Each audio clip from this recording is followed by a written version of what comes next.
नमस्कार। रामदहीनपुरम तिखमपुर में हुआ हनुमान मंदिर निर्माण हेतु भूमि पूजन। समाचार विस्तार से। उत्तर प्रदेश जनपद बलिया रामदहीनपुरम तिखमपुर निवासी अरविंद कुमार पांडे ने गायत्री नगर में हनुमान मंदिर हेतु किया भूमि पूजन। जी हां, अरविंद कुमार पांडे ने जानकारी देते हुए बताया कि आज गायत्री नगर में हनुमान मंदिर निर्माण हेतु भूमि पूजन किया गया। भूमि पूजन के दौरान इसकी कार्य प्रणाली आज से ही प्रारंभ कर दी जाएगी। अरविंद कुमार पांडे ने यह भी बताया कि चैत पूर्णिमा के दिन प्रयास रहेगा कि इसमें महावीर जी की मूर्ति लाकर प्राण प्रतिष्ठा करा दिया जाए।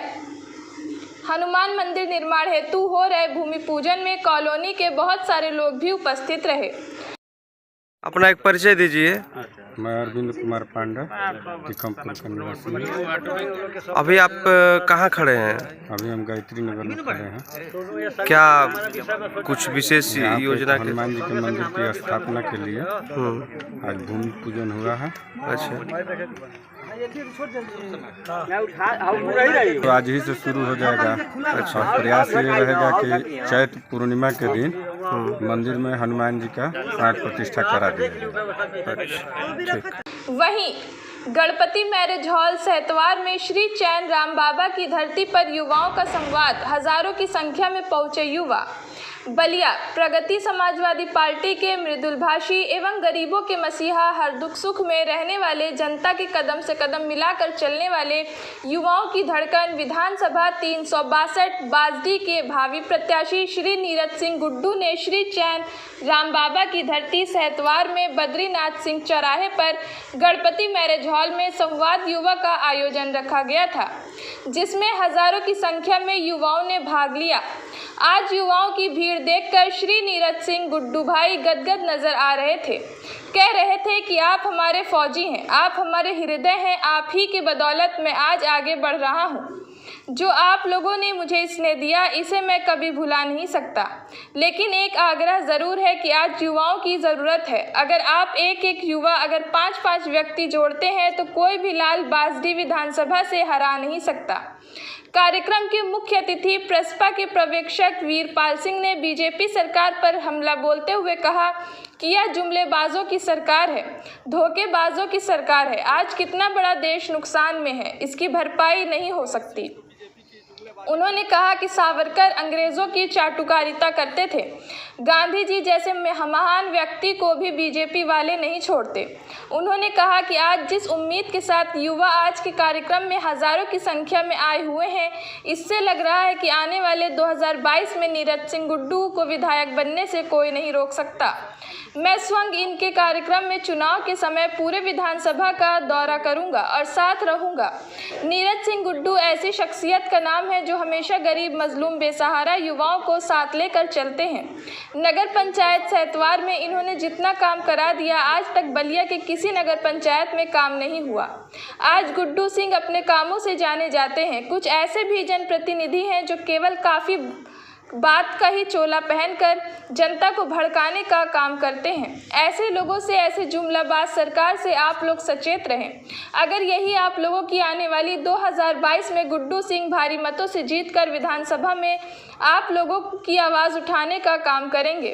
वहीं व्यवसायी कारोबार से आने वाले दीपक सिंह उर्फ डब्लू सिंह ने मीडियाकर्मी के सवालों का जवाब देते हुए कहा कि गुड्डू एक ऐसी शख्सियत है जो सबको लेकर चलते हैं। आने वाले 2022 में इनकी जीत सुनिश्चित है और विधायक बनकर जब विधानसभा में जाएंगे तो बाजडी विधानसभा का दशा और दिशा दोनों सुधरेगी। जो अब तक इस विधानसभा में कोई नहीं किया काम, उसे पूरा करने का काम गुड्डू करेंगे। 12 नवंबर को प्रसपा के राष्ट्रीय अध्यक्ष शिवपाल सिंह यादव रथ लेकर बलिया आएंगे। जनता ने कहा कि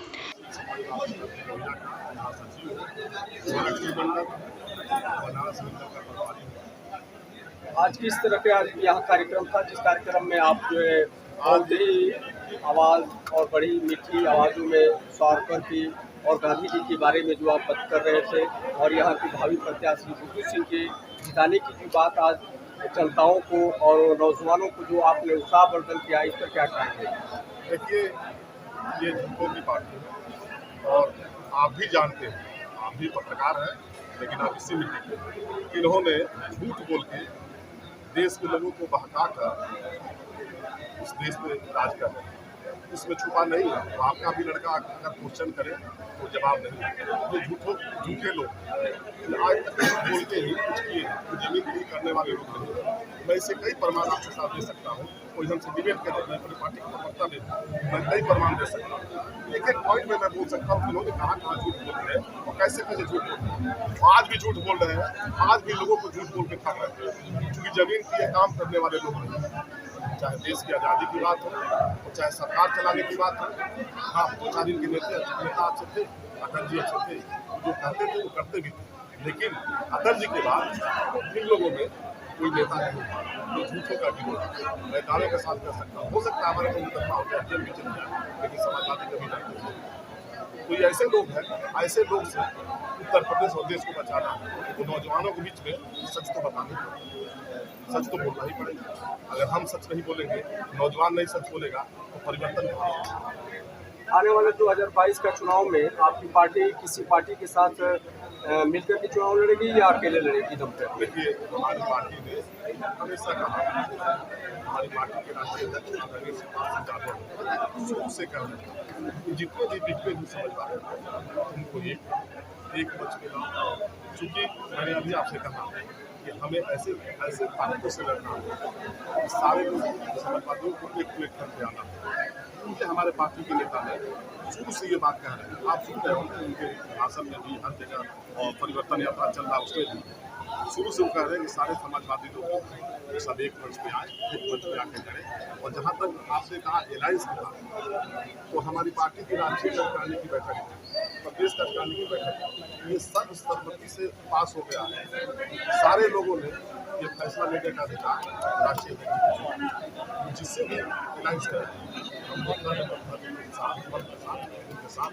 अगर आपकी सरकार आती है प्रदेश में तो आप नौजवानों के लिए क्या करेंगे? देखिए, हमारे और मेरा कोई जात नहीं है, मेरा वही जात है जो एक नौजवानों का है। नौजवानों में कोई जात नहीं है। इसीलिए मैं युवा संवाद का कार्यक्रम कराया कि हर वर्ग के नौजवान, हर वर्ग के युवा जो हमसे जुड़े हुए हैं और हर जगह के लोग आएँ, अपनी बात कहें। और इसमें कहीं भी कोई वो न रहे, हर जगह भाईचारा का वो रहे कि भाईचारा का माहौल है। फलाना फलाना फलाना है, फलाना निषाद, फलाना पंडित जी, फलाना बाबू साहब, फलाना ये नहीं है। नीरज जी, इस संवाद का उद्देश्य क्या था? इस संवाद का ये था कि युवाओं के लिए मैं एक प्लेटफॉर्म दिया था। इस प्लेटफॉर्म पे आप अपनी आएँ, अपनी राय दें, जिससे आज के परिवेश में जो बेरोजगारी चरम सीमा पे है, जो आप देख रहे हैं गड्ढा मुक्त का बात हो रहा है और हर जगह गड्ढा ही गड्ढा है। ये विकास, बेरोजगारी, रोजगार मिले, किसानों का जो उचित मिल हो वो दोगुना करने के लिए हुआ था वो मिले। इसके लिए मैं नौजवानों का प्लेटफॉर्म पे है। अगर बीजेपी सरकार ने इस तरह से ही अपनी घोषणा की 15 लाख युवाओं को देने के लिए, आज आपकी भी नेता आज हर घर में नौकरी और युवाओं को देने की जो आज घोषणा कर रहे हैं, क्या इसको क्या माना जाए? आप पत्रकार हैं, आप पिछली सरकार में देखे होंगे कि माननीय राष्ट्रीय अध्यक्ष जी ने जो कहा वो किया। यहीं सातवार बड़े पोखरे पे 19 जनवरी का मेरे पिताजी का कार्यक्रम होता है। उसमें उन्होंने कहा कि बलिया की सारी रोडें ठीक होंगी, बलिया की सारी रोडें ठीक हुई थी। 2 पुल माननीय राष्ट्रीय अध्यक्ष जी आए थे, दिए थे। तो ये माननीय राष्ट्रीय अध्यक्ष जी के लोगों के दिमाग में, दिलो दिमाग में है। राष्ट्रीय अध्यक्ष जी जो कहते हैं वो करते हैं। सिंचाई मंत्री थे, उनके सिंचाई मंत्री तो काल में ही यहाँ नहर में पानी आया, नहीं तो उसके पहले नहर में पानी, आज भी देख लीजिए कहीं नहर में पानी नहीं आ रहा है। लेकिन राष्ट्रीय अध्यक्ष जी ने कहा कि बिजली मुफ्त किसानों को दिया। उन्होंने कहा कि हर जगह नहर की पानी पहुँचेगी, हर जगह नहर की पानी पहुँची। उन्होंने कहा कि हम सड़क बनाएंगे, निश्चित तौर पे आप बलिया में पहली बार वैसा सड़क भी देखें। तो हमारे राष्ट्रीय अध्यक्ष जी जो कहेंगे वो करेंगे, हवा हवाई नहीं रहेगा। और आप लोगों के आशीर्वाद से, नौजवानों के प्रेम से आज वो ताकत मुझे दिए हैं, वो ताकत नौजवान दिए हैं जो अपनी सहभागिता दिखाएं, ऐतिहासिक कार्यक्रम कराएं। युवा संवाद का निश्चित तौर पे ऐतिहासिक कार्यक्रम था। इस कार्यक्रम को मैं विश्वास में लेते हुए, ये चैन राम बाबा की तपोभूमि है, बाबा महाकालेश्वर नाथ की, जब सरकार बनेगी तो ये लागू होगा। ये मैं भी कह रहा हूँ और आप क्षेत्र के लिए तो मैं इतना है कि गुड्डू सिंह झूठ नहीं बोलते हैं और जो मैं कहता हूँ वो करता हूँ। आप 7 बार मॉडल देख लीजिए, 7 बार मॉडल पूरे विधानसभा में लागू करिए। आप जाइए, जो हमारे यहाँ बड़ा पोखरा है देख लीजिए, कहीं और कहीं दिखा दीजिए पूरे प्रदेश में, पूर्वांचल में मैंने विकास किया। अभी यहाँ किसी भी सड़क पे चले जाइए, आप बलिया शहर देख रहे हैं और आप 7 बार भी देखिए, किसी भी सड़क पे चले जाइए आपके पैरों में पानी नहीं लगेगा, कहीं जाम नहीं मिलेगा, कहीं नाली उफनती नहीं मिलेगी। काम करने का अपना परिचय बताइए। दीपक कुमार जी, गुड्डू जी चेयरमैन साहब का बड़ा भाई, गायकवाड़ रहने वाला हूँ। आप बिजनेस करते हैं या राजनीति बिजनेस है, बिजनेस करते हैं? शराब का टीका है। आज राजनीति में जो है बहुत उथल पुथल है और आपके भाई बहुत मृदुल भाषी और लोगों के साथ हर दुख सुख में रहना, कदम से कदम मिला करके चलना। आज उनका जो आज कार्यक्रम हुआ था, हजारों की संख्या में जो आज उपस्थित हुए थे मेरे ध्यान में, इसका संदेश जनता में क्या देना चाहिए? बहुत अच्छा पड़ा शुरू से राजनीति में रहा शुरू से रहा। और जब चेयरमैन थे उनके पिताजी, मैं जब पिताजी चेयरमैन थे उसी तरीके से ये राजनीति में हिस्सा लिया। और उनके पिताजी के निधियों पर ये चलते हैं, अपने पिताजी। तो इनको आप लोग जिताने का किस तरह से काम करेंगे? बहुत कसम कस लड़ाई रहेगी। जितनी लड़ाई रहेगी कसम कस इनकी जीत रहेगा, शिवपाल जी का आशीर्वाद रहेगा। मैंने आज युवा इनके तरफ आकर्षित हुए हैं। आज तो हाल में देखने से ही पता चला कि काफ़ी युवा जो है, हजारों की संख्या में युवा आज गुड्डू सिंह को जो है अपना नेता मान करके आज इस हाल में जो युवा संवाद में जो शामिल हुए थे, तो कहीं न कहीं आज गुड्डू सिंह का कर्म व्यवहार आज दिखाई दे रहा है कि आने वाला भविष्य 2022 में आज ये विधानसभा के भावी प्रत्याशी के रूप में जो दिखाई दे रहे हैं, यहाँ से विधायक होकर के विधानसभा में यहाँ की जनता के विकास की आवाज़ उठाने का काम करेंगे। ये आज साबित कर दिए नौजवान आज आपके हाथ में। सही। वहीं जश्न ईद मिलादुन्नबी सल्लल्लाहु अलैहि वसल्लम का जलसा हर्षोल्लास के साथ मनाया गया।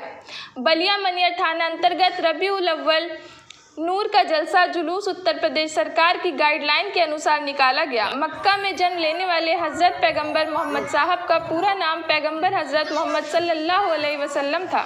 उनकी अम्मी का नाम हज़रत अमीना बीबी और अब्बू का नाम हज़रत अब्दुल्ला था। वे पैगंबर हज़रत मोहम्मद ही थे जिन्हें अल्लाह ताला ने सबसे पहले पवित्र कुरान अता की थी। इनके बाद पैगंबर साहब ने पवित्र कुरान का संदेश जन जन तक पहुंचाया। हज़रत मोहम्मद साहब का उपदेश था कि मानवता को मनाने वाला ही महान होता है। जश्न ईद मिलादुन्नबी सल्लल्लाहु अलैहि वसल्लम आज ही के दिन दुनिया में आए और आज ही के दिन दुनिया से पर्दा किए। आज ऐसे शख्सियत का मिलादुन्नबी सल्लल्लाहु अलैहि वसल्लम का जुलूस पूरी दुनिया में मनाया जाता है। इनके आने से पहले बेटियों को जिंदा दफना दिया जाता था, लेकिन जब आप तशरीफ दुनिया में लाए तो इंसानियत का पाठ लोगों को पढ़ाते हुए लोगों को इंसान बनाया और बेटियों को सम्मान मिला। आज उसी शख्सियत का जश्न ईद मिलादुन्नबी मनाया गया। जश्न ईद मिलादुन्नबी सल्लल्लाहु अलैहि वसल्लम ग्राम रामपुर में बड़े हर्ष और उल्लास के साथ कोरोना गाइडलाइंस का पालन करते हुए रामपुर जामा मस्जिद के इमाम जौहर अली व दूसरी मस्जिद के इमाम कारी रज्जाक साहब छोटे छोटे बच्चों के साथ जुलूस निकाल कर घर घर जाकर खुशियाँ मना रहे हैं। हुजूर सल्लल्लाहु अलैहि वसल्लम पूरी दुनिया को इंसानियत का पाठ पढ़ाए थे। उन्होंने कहा, इंसान वही है जो दूसरों से मोहब्बत करे, अपने पड़ोस को देखे, अपने भाई को देखे, किसी जात मजहब का नहीं, इंसान को देखना है। इंसान ही सबसे बड़ा धर्म है। हम सब लोग हिंदुस्तान को अमन चमन के लिए दुआ खानी भी हुई, जहां दुआ खानी में कोरोना से निजात पाने के लिए देश में अमन चमन रहे, हिंदू मुसलमान एक दूसरे के दुख सुख में रहे, यही दुआ मांगी जा रही थी। उक्त अवसर पर शांति व्यवस्था कायम करने के लिए प्रभारी निरीक्षक राजीव सिंह, उप निरीक्षक बीरबल यादव, गुरु प्रताप सिंह पुलिस फोर्स के साथ शांति व्यवस्था बनाए रखने में चक्रमण करते रहे। बड़ी धूमधाम से व सरकार के गाइडलाइंस के अनुसार जश्न ईद मिलादुन्नबी का जलसा संपन्न हुआ। इस साल यानी 2021 में ईद मिलादुन्नबी पूरे भारत में 19 अक्टूबर को मनाया जा रहा है। रामपुर मस्जिद के इमाम साहब ने कहा कि ब्यूरो चीफ एजाज अहमद सिद्दीकी के साथ कैमरामैन मोहम्मद सरफराज, अल जजीरा न्यूज़ बलिया। कि अगर वो नबी ना आते तो हमको ना कुरान मिलता, ना ईमान मिलता, ना हमको ज़िंदगी जीने का शौर मिलता। मुख्तसरन ये कि अगर नबी ना आते तो हमको खुदा ना मिलता। तो उस नबी का हम जश्न इसीलिए मनाते हैं क्योंकि जिस तरह कोई मुल्क में अगर वो किसी के कब्ज़े में चले जाए, वो मुल्क आज़ाद हो, तो वहाँ के लोग रहने वाले उस दिन खुशी मनाते हैं। जिस तरह हमारा हिंदुस्तान 1947 में आज़ाद हुआ, तो उस दिन हमारे हिंदुस्तान के हर इंसान, हर नागरिक, हर हिंदुस्तानी खुशी मनाता है। पूछा जाए क्यों खुशी मनाते हो, तो जवाब यही देते हैं कि आज के दिन हम गुलामी से आज़ाद हुए, आज के दिन हमारा देश आज़ाद हुआ। तो मैं मुख्तसरन ये कहना चाहता हूँ कि जब एक देश के नागरिक उस दिन अपनी गुलामी से आज़ाद हो तो अपना जश्न मनाए। अरे आज के दिन तो सारी कायनात को आज़ादी मिली है, हर इंसान को जीने का सलीका मिला है, हर इंसान को अपनी ज़िंदगी का मकसूद शऊर मिल गया। तो आज हम उस नबी का जश्न क्यों ना मनाए। सुबह सवेरे का वक्त था, 571 ईस्वी थी, यानी 571 साल तक इस रुए ज़मीन पर कोई अंबिया, कोई नबी नहीं आए थे। जिस तरह कि अगर किसी गांव में कोई सरदार ना हो, एक साल के लिए ना हो तो गांव तबाह हो जाता है। जिस मुल्क में कोई बादशाह ना हो, उसकी हुकूमत चलाने वाला ना हो, तो उस मुल्क तबाह वो बर्बाद हो जाता है। तो 571 साल तक इस रुए ज़मीन पर हज़रत ईसा अलैहिस्सलाम के बाद कोई नबी नहीं आए थे। लोगों ने नफ्स अम्मारा के मुताबिक कुछ मवाहिद थे जो अल्लाह की इबादत करते थे, यानी अल्लाह उस वक्त भी दीन था, यानी हज़रत ईसा अलैहिस्सलाम का जो दीन था उस वक्त भी वो दीन चलता था। मगर मेरे आका अलैहिस्सलात व तस्लीम जब 500 साल तक कोई नबी नहीं आए, उसकी तबलीग नहीं की, फिर अल्लाह के नबी सल्लल्लाहु अलैहि वसल्लम उस वक्त मबूस हुए और लोगों को जो बुत परस्त होने लगे, और वो खाना काबा जो अल्लाह का मुक़द्दस घर था, पाक पवित्र घर था, जो इब्राहिम आला नबियाना अलैहिस्सलातु तस्लीम और हज़रत इस्माइल आला नबियाना अलैहिस्सलातु तस्लीम ने जो अल्लाह की रज़ा के लिए, अल्लाह की इबादत के लिए तामीर किया था, बनाया गया था, उसमें 360 बूतें रखी हुई थी। मगर जैसे मेरे आका पैदा हुए, खुद ब खुद वो बुत गिर गए, जिसके मुतालिक मेरे आला हज़रत फरमाते, तेरी आमद थी कि बैतुल्लाह मुजरे को झुका। तेरी आमद थी कि बैतुल्लाह बोलते हैं, बैत बोलते हैं घर को, अल्लाह बोलते हैं, बैतुल्लाह यानी अल्लाह की घर, मुजरे बोलते हैं यानी खुशी से अदब के साथ झुक जाना, ताज़ीम मज़ा लाना। तो खानाए काबा मेरे नबी की आमद में झुक गया था, उसी को आला हज़रत फरमाते तेरी आमद। इराक में आता है जिसको बोलते हैं फारस, वहाँ जो कुंगुरे थे, वहाँ जो महल था यानी किसरा बादशाह का, वो खुद ब खुद गिर गया। और एक आग थी जो 1000 साल तक, जिसको मजूसी बोलते हैं, जो आगों की पूजा करते हैं, 1000 साल तक वो आग जलती रही, कभी नहीं बुझी थी। मगर मेरे नबी के पैदाइश के दिन वो आग खुद ब खुद बुझ गई, वो आग खुद ब खुद बुझ गई। और उसी को आला हज़रत फरमाते हैं कि हश्र तक हम डालेंगे पैदाइश मौला की धूम, मिस्ल फारस नजद के किले गिराते जाएंगे। जिस तरह फारस में जलजला आ गया था, आज हम ही में से कुछ लोग नबी का कलमा भी पढ़ते हैं, मोहम्मद रसूलुल्लाह सल्लल्लाहु अलैहि वसल्लम के नाम भी लेते हैं, नमाज भी पढ़ते हैं, और इसको शिर्क कहते हैं, बिदअत कहते हैं।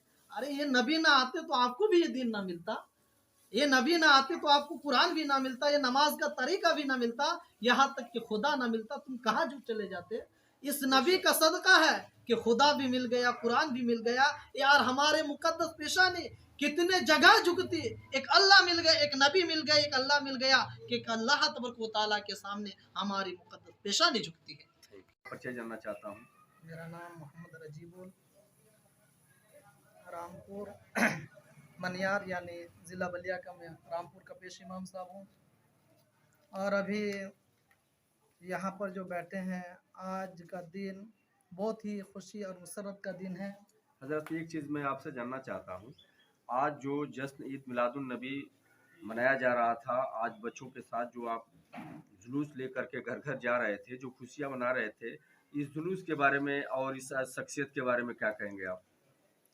इस शख्सियत के बारे में खुद अल्लाह तबारक व तआला कुरान मजीद में इरशाद फरमाता है, क़द जाकुम मिनल्लाहि नूरुन व किताबुम मुबीन, बेशक अल्लाह की तरफ से तुम्हारे पास आया एक नूर और रोशन किताब। किताब से मुराद तमाम मुफस्सरीन यानी कुरान मजीद को लेते हैं, और नूर से मुराद हमारे नबी मोहम्मद रसूलुल्लाह सल्लल्लाहु अलैहि वसल्लम को लेते हैं। तो उस नबी जब इस दुनिया में नहीं आए थे तो दुनिया की इंसानियत नाम सिर्फ इंसान के थे, मगर उनके अखलाक, उनके किरदार, उनका रहन सहन जानवरों जैसा हो चुका था। ऐसे माहौल में मेरे आका अलैहिस्सलातु तस्लीम सरजमीन अरब शहर मक्का में तशरीफ़ लाए और वहाँ पर पहले अपनी ज़िंदगी को रखा, अपने रहन सहन को रखा। सरजमीन मक्का के लोगों के सामने अपनी पूरी ज़िंदगी 40 साल ज़िंदगी रख दी। उसके बाद आपने अपनी नबूवत का ऐलान फरमाया कि लोगों, अल्लाह तबारक व तआला ने हमको क्यों पैदा किया, एक अल्लाह की वहदानियत की तरफ, एक अल्लाह तबारक व तआला की इबादत की दावत दी, सारे लोगों को बुलाया, अच्छे बुरों की तमीज़ बताई, अच्छाई और बुराई को समझाया कि ये चीज़ अच्छी है, ये चीज़ बुरी है।